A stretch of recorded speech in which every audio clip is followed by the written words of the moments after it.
గత ప్రభుత్వం కంటే 3 రెట్లు పెన్షన్ పెంచింది ఎవరు అంటే కూడా మీ జగన్. ఆలోచన చేయమని అడుగుతా ఉన్నా. ఇవన్నీ కూడా కేవలం ఈ 55 నెలల కాలంలోనే జరుగుతూ ఉన్నాయి.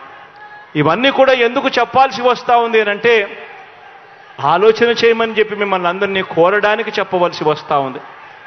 ఎందుకు ఇవన్నీ చెప్పవలసి వస్తూ ఉంది అంటే రాబోయే రోజుల్లో ఇంకా ఎక్కువ అబద్ధాలు చెప్తారు. రాబోయే రోజుల్లో ఇంకా ఎక్కువ మోసాలు చేసే పరిస్థితి వస్తుంది. రాబోయే రోజుల్లో ప్రతి ఇంటికి కేజీ బంగారం ఇస్తాము అని చెప్పే నాయకులు వస్తారు.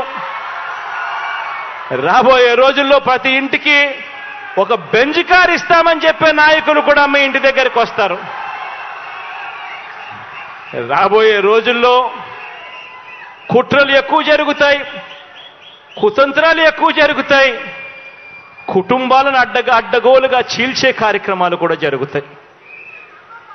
రాబోయే రోజుల్లో పొత్తులు ఎక్కువగా పెట్టుకుంటారు, కుటుంబాలను చీలుస్తారు, రాజకీయాలు చేస్తారు, అబద్ధాలు చెప్తారు, మోసాలు చేస్తారు. ఇవన్నీ కూడా జరుగుతాయి. అప్రమత్తంగా ఉండమని చెప్పి మిమ్మల్ని అందరినీ కోరుతా ఉన్నా. ఎన్నికల్లో 3,000 రూపాయలు చెప్పాం. ఈ ముఖ్యమంత్రి 3,000 రూపాయలు చెప్పాడు. ఎన్నికలు అయిన తర్వాత నేను పెంచుతూ పోతాను 250 రూపాయలు 250 రూపాయలని. ఇప్పుడు 3,000 చేస్తే ఈ మధ్యకాలంలో ఎంత కొట్టేశావు, ఎంత బకాయి ఉన్నావు, నీ నమ్మకం ఏంటి, నువ్వు ఇచ్చిన మాట ఏంటి, సమాధానం చెప్పమని అడుగుతున్నావు. విశ్వసనీయత అంటే మాటలతో రాదు.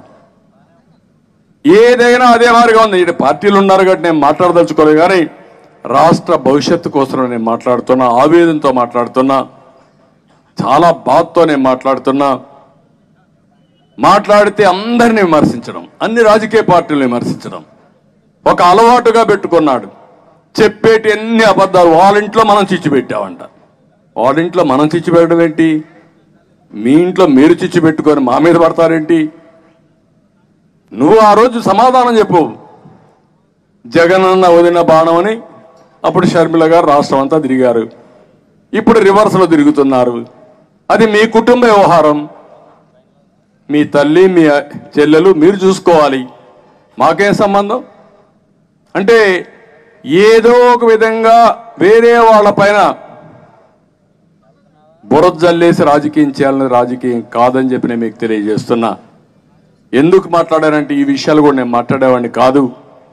ఈరోజే ఏదైతే పెన్షన్ పెంచామనే కార్యక్రమంతో రాజకీయ పార్టీలను విమర్శించడం అనేది సబబు కాదని చెప్పి కూడా నేను మీకు తెలియజేస్తున్నా.